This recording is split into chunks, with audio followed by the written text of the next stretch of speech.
إن الحمد لله وحده والصلاة والسلام على من لا نبي بعده أشهد أن لا إله إلا الله وحده لا شريك له وأشهد أن محمدًا عبده ورسوله أما بعد أعوذ بالله من الشيطان الرجيم من همزه ونفسه ونفخه بسم الله الرحمن الرحيم تبارك الذي بيده الملك وهو على كل شيء قدير۔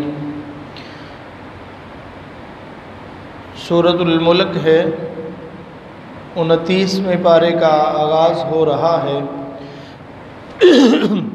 یہ وہ صورت ہے جس کے بارے میں حضرت ابی ہریرہ رضی اللہ تعالی عنہ بیان فرماتے ہیں کہ اللہ کے نبی صلی اللہ علیہ وسلم نے فرمایا ان سورۃ من القرآن 30 آیہ کہ ایک قرآن میں ایسی صورت ہے جس کی 30 آیات ہیں۔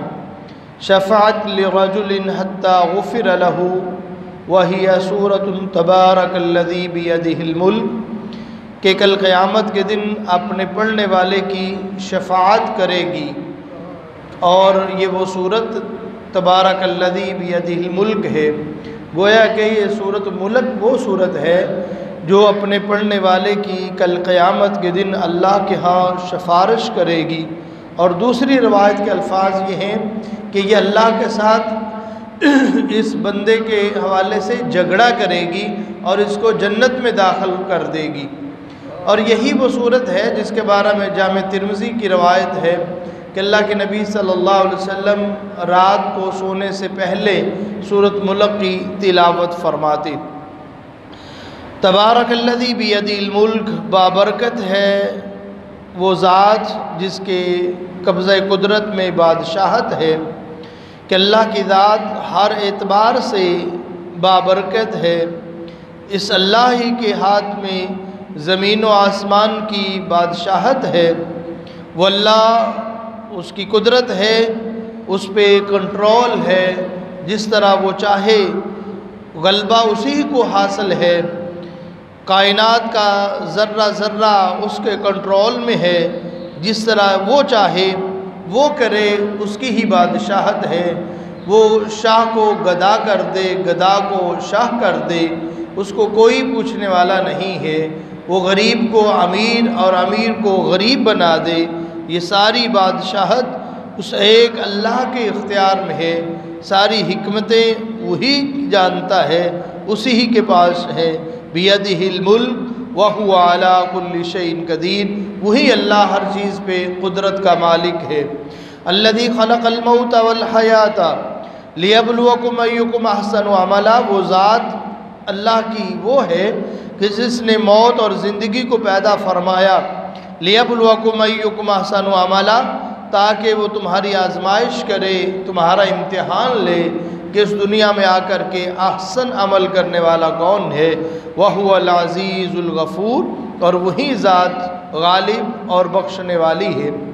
الَّذِي خَلَقَ سَبْعَ سَمَاوَاتٍ طِبَاقًا، وہ ذات اللہ کی ایسی ذات ہے جس نے آسمانوں کو تہ بتہ پیدا فرمایا۔ مَا تَرَىٰ فِي خَلْقِ الرَّحْمَٰنِ مِن تَفَاوُتٍ، اللہ فرماتے ہیں کیا اللہ کی کاراگری میں، اللہ کی تخلیق میں کہیں تمہیں کمی نظر آتی ہے، کجروی نظر آتی ہے؟ فَارْجِعِ الْبَصَرَ، اپنی آنکھوں کو اٹھاؤ۔ هَلْ تَرَىٰ مِن فُطُورٍ، کیا تمہیں کوئی شگاف نظر آتا ہے؟ ثُمَّ ارْجِعِ الْبَصَرَ كَرَّتَيْنِ يَنْقَلِبُ إِلَيْكَ الْبَصَرُ خَاسِئًا وَهُوَ حَسِيرٌ، اللہ فرماتے ہیں بار بار اس کا مشاہدہ کرو، یہ اللہ کی قدرت، اللہ کی تخلیق کا مشاہدہ کرو، بار بار اس کو دیکھو، لیکن تمہاری نگاہیں واپس تو لوٹ سکتی ہیں لیکن نامراد ہو کر کے واپس لوٹ سکتی ہیں۔ اللہ کی کاراگری اور اللہ کی قدرت میں کوئی شگاف، کوئی کمی، کوئی کجروی وہ تمہیں نظر نہیں آئے گی۔ وَلَقَدْ زَيَّنَّا السَّمَاءَ الدُّنْيَا بِمَصَابِيحَ وَجَعَلْنَاهَا رُجُومًا لِلشَّيَاطِينِ وَأَعْتَدْنَا لَهُمْ عَذَابَ السَّعِيرِ، اللہ فرماتے ہیں ہم نے آسمان دنیا کو مزین کیا ستاروں کے ساتھ، وَجَعَلْنَاهَا رُجُومًا لِلشَّيَاطِينِ، اور ایک تو آسمان کی زینت خوبصورتی کے لیے، اور دوسرا اس کا مقصد یہ ہے وَجَعَلْنَاهَا رُجُومًا لِلشَّيَاطِينِ کہ ہم نے ان کو شیطان کو مارنے کے لیے، کہ شیطان کو اس کے ساتھ دور کیا جائے، مارا جائے، اس لیے ان کو بنایا۔ وَأَعْتَدْنَا لَهُمْ عَذَابَ السَّعِيرِ۔ خالق کائنات رب ارض و سما فرماتے ہیں ان الذین یخشون ربهم بالغیب، وہ لوگ جو اپنے اللہ سے ڈرتے ہیں، خوف زدہ ہوتے ہیں، بالغیب غیب میں۔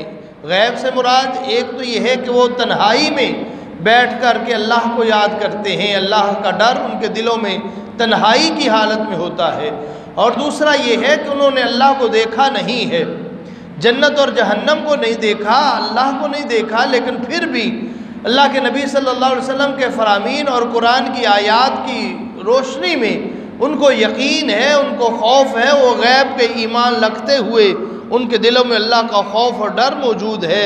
لہم مغفرۃ واجر کبیر، اللہ فرماتے ہیں ان کے لیے مغفرت ہے اور ان کے لیے بہت بڑا اجر ہے۔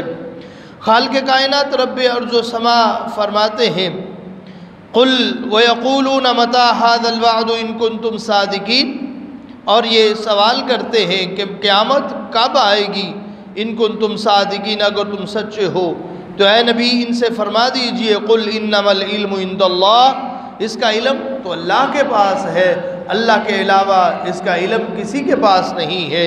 وَإِنَّمَا أَنَا نَذِيرٌ مُبِينٌ، میں تو بس ڈرانے والا ہوں، خوف زدہ کرنے والا ہوں، اس کے بارے میں تمہیں تنبیہ کرنے والا ہوں۔ اور اس سے آگے سورۃ القلم ہے، نون والقلم وما یسطرون، قسم ہے قلم کی اور اس کی جو فرشتے لکھتے ہیں، ما انت بنعمت ربک بمجنون، اے نبی صلی اللہ علیہ وسلم آپ اپنی نعمت، رب کی نعمت سے مجنون نہیں ہیں، پاگل نہیں ہیں، نعوذ باللہ۔ اور یہ ان کفار کا جواب دیا جا رہا ہے جو کفار اللہ کے نبی صلی اللہ علیہ وسلم کے بارے میں یہ کہتے تھے یا ایھا الذی نزل علیہ الذکر انک لمجنون، کہ یہ جس کے اوپر ذکر قرآن نازل ہوا ہے یہ تو نعوذ باللہ پاگل اور دیوانہ ہے۔ اس کا جواب دیتے ہوئے خالق کائنات رب ارض و سما فرماتے ہیں ما انت بنعمت ربک بمجنون، کہ اے نبی آپ تو اللہ کے فضل اور نعمت سے مجنون نہیں ہیں، پاگل نہیں ہیں۔ وَإِنَّ لَكَ لَأَجْرًا غَيْرَ مَمْنُونَ، آپ کا تو اجر ہی اللہ نے اتنا رکھا ہے۔ وَإِنَّكَ لَعَلَىٰ خُلُقٍ عَظِيمٍ، آپ تو خلق عظیم کے مالک ہیں۔ اللہ کے نبی صلی اللہ علیہ وسلم کے اخلاق کے عالیہ کے بارے میں جب حضرت عائشہ رضی اللہ تعالی عنہا سے سوال کیا گیا کہ آپ کا اخلاق کیسا ہے، تو اماں جی فرماتی ہیں کہ کیا تم نے قرآن نہیں پڑھا، کان خلقہ القرآن، کہ پورے کا پورا قرآن وہ اللہ کے نبی صلی اللہ علیہ وسلم کا اخلاق ہے۔ اللہ کے نبی صلی اللہ علیہ وسلم کے قرآن کے اخلاق ہونے سے مراد یہ ہے کہ جیسے جیسے قرآن اعلان کرتا گیا ویسے ویسے نبی صلی اللہ علیہ وسلم اس کو تسلیم کرتے گئے، جو قرآن کا حکم رہا آقا علیہ السلام اس کو مانتے رہے، اور یہی وہ اخلاق ہے جس کے لیے اللہ کے نبی صلی اللہ علیہ وسلم فرماتے ہیں انما بعثت لیتمم مکارم الاخلاق، اللہ نے مجھے اس لیے مبعوث کیا ہے کہ میں تمہارے اخلاق، تمہارے کردار کو صحیح کروں، تمہارے رویوں کو صحیح کروں، تمہارے اخلاق کی تکمیل کروں۔ سورۃ القلم سے آگے سورۃ الحاقہ ہے جس میں قیامت کا تذکرہ تفصیل کے ساتھ موجود ہے، اور یہ وہ صورت ہے کہ جو انسان کو جب انسان اس کی تلاوت کرتا ہے، پڑھتا ہے، حقیقت بات یہ ہے کہ ان کے دل میں قیامت کا، آخرت کی فکر پیدا ہوتی ہے۔ الحاقہ ملحاقہ، ثابت ہونے والی، اور ثابت ہونے والی کیا ہے؟ وما ادراک ملحاقہ، تمہیں کیا خبر ہے کہ وہ ثابت ہونے والی کیا ہے؟